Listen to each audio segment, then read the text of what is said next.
Hello guys, technical night में आपका स्वागत है। आज की जो अपडेट है वो BSPHCL यानी कि Bihar state power holding company limited की तरफ से। दोस्तों, इसमें ITI डिप्लोमा और BTech वालों के लिए काफ़ी अच्छी परमानेंट वैकेंसी निकल के आई हुई है। इसमें आपको टोटल जो वैकेंसी है वो 4016 वैकेंसी देखने को मिल जाएगी। तो इस वीडियो में डिटेल्स में डिस्कस करेंगे क्या होगी एलिजिबिलिटी क्राइटेरिया, क्या है सिलेक्शन प्रोसेस, एप्लीकेशन फीस क्या रखी गई है।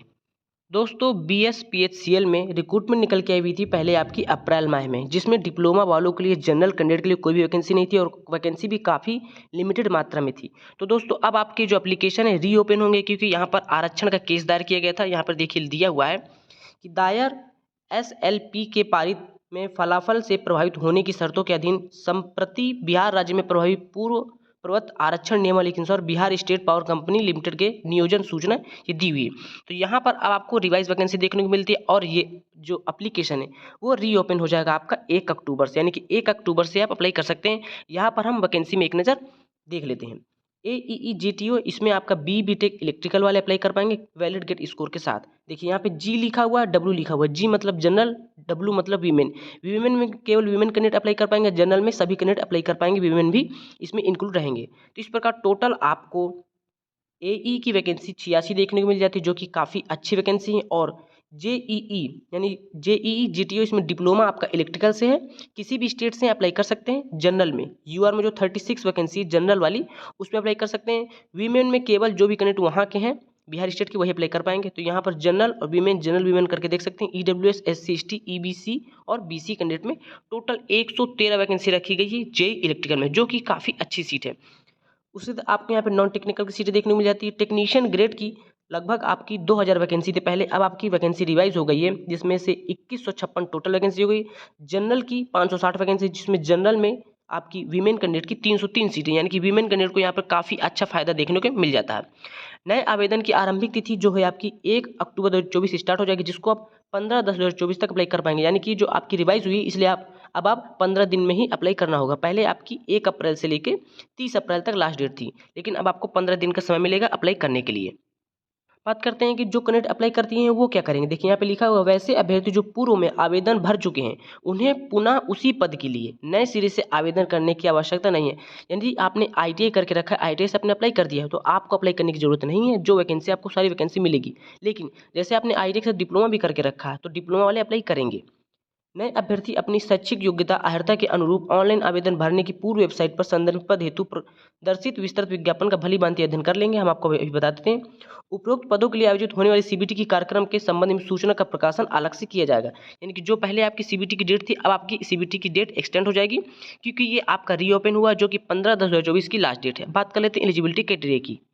जैसे देख सकते हैं, ये पहले आपका नोटिफिकेशन आया था जिसमें टोटल 2000 वैकेंसी थी, जिसमें जनरल की टोटल 325 सीटें थी। अब आपको 500 प्लस सीटें देखने को मिल जाती है टेक्नीशियन ग्रेड 3 की। देखिए यहाँ पर एजुकेशन क्वालिफिकेशन के बारे में बात करते हैं, तो मस्ट हैव पास्ट मैट्रिकुलेशन या फिर इसके इक्विवेलेंट होना चाहिए, और आपके पास 2 ईयर का ITI सर्टिफिकेट होना चाहिए।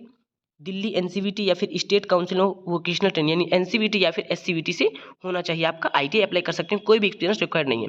प्रोबेशन पीरियड रखा जाएगा आपका 2 साल का डेट ऑफ अपॉइंटमेंट के दिन, जिसमें आपका पे बैंड 9200 से लेकर 15,200 रुपये रहेगा। कंसोलिडेटेड मंथली पे आपका 9,200 रुपये मिलेगा।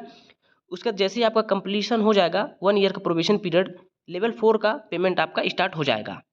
एज लिमिट की बारे में बात करते हैं, UR वालों के लिए मिनिमम एज 18 साल रखी गई है, मैक्सिमम एज 37 यानी कि 37 साल रखी गई है। यहाँ पर SC ST EBC EWS OBC ये सारे जो आपके रिजर्वेशन है वो बिहार कैंडिडेट को मिलने वाले हैं। अदर स्टेट के कैंडिडेट केवल UR में ही क्वालिफाई करेंगे, यानी कि आपकी एज भी क्राइटेरिया यहाँ से 18 से 37 साल मान के रखी जाएगी अदर स्टेट वालों के लिए। एप्लीकेशन फीस के बारे में बात करते हैं, जो UR हैं, EBC हैं और BC हैं, उनको 1500 रुपये एप्लीकेशन फीस देना होगा। जो भी बिहार स्टेट के SC ST PWD कैंडिडेट हैं उनको 375 रुपये एप्लीकेशन फीस के रूप में देना होगा। Females applicants domicile of Bihar only, यानी कि जो भी फीमेल एप्लीकेंट है वो केवल बिहार के ही होने चाहिए, तभी उनको रिजर्वेशन मिलेगा। उसके बाद यहाँ पे आपको syllabus for conduction of CBT for the post of technician grade 3, यहाँ पर आपको पूरा सिलेबस भी देखने को मिल जाता है इसी PDF में। ये PDF आपको हमारे टेलीग्राम ग्रुप पर मिल जाएगी। अब बात कर लेते हैं JEE पोस्ट के लिए। जैसे कि देख सकते हैं, ये पोस्ट है junior engineer electrical JTO। Total यहाँ पे पहले 40 सीटें थी, जिसमें UR की कोई भी सीट नहीं थी, वीमेन की कोई भी सीट नहीं थी UR कैटेरिया में। अब आपको काफ़ी अच्छी सीटें देखने को मिल जाती है, टोटल 113 नहीं आपने शॉर्ट नोटिफिकेशन में देखा हुआ। बात करेंगे हम यहाँ पे क्वालिफिकेशन एलिजिबिलिटी कैटेगरी की। फुल टाइम का 3 ईयर का डिप्लोमा करके रखें इलेक्ट्रिकल इंजीनियर से फ्रॉम रिकॉग्नाइज्ड इंस्टीट्यूट या फिर college duly by recognised state government, यानी कि अदर स्टेट भी अप्लाई कर सकते हैं, या फिर central government by AICTE approved होना चाहिए। प्रोबेशन पीरियड आपका यहाँ पे 3 साल का रखा गया है। पहले साल आपका ट्रेनिंग पीरियड में रखा जाएगा 25,900 रुपये आपको मिलेगा। उसके जैसे आपका 1 साल का ट्रेनिंग कंप्लीट होगा प्रोबेशन पीरियड, लेवल 8 का पेमेंट, दोस्तों लेवल 8 का पेमेंट आपको मिल जाएगा बिहार स्टेट में, जो कि काफ़ी अच्छी सैलरी है।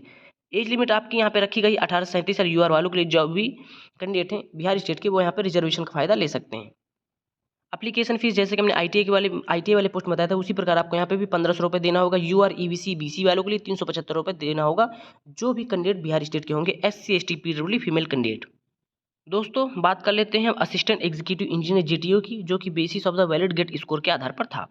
टोटल वैकेंसी 40 थी पहले, अब आपकी 82 हो गई, जो कि जनरल में ही आपको 42 वैकेंसी देखने को मिल जाती है। एलिजिबिलिटी क्राइटेरिया में जैसे हमने आपको वीडियो की स्टार्टिंग में बता दिया था कि 4 ईयर का इंजीनियरिंग BE या फिर BTech या फिर BSc इंजीनियरिंग करके रखे इलेक्ट्रिकल या फिर इलेक्ट्रिकल इन इलेक्ट्रॉनिक्स से अप्लाई कर पाएंगे। Candidate appearing final year of engineering discipline and having valid GATE score में आल्सो अप्लाई, यानी कि जो आप फाइनल ईयर में हैं और वैलिड गेट स्कोर वाले हैं तो अप्लाई कर सकते हैं। Also apply for the respective post but the final year marksheet with minimum percentage of marks as mention para, यानी जो भी मिनिमम परसेंटेज दिया वो आपका होना चाहिए। यहाँ पर आपकी मिनिमम एज लिमिट 21 साल रखी गई यूआर वालों के लिए, मैक्सिमम 37 यानी कि 37 साल रखी गई है। एप्लीकेशन फीस इस पोस्ट में भी 1500 रुपये रखी गई है, जो भी यूआर EBC BC वाले हैं, और SC ST PWD और फीमेल कैंडिडेट के लिए 375 रुपये रखे गए हैं।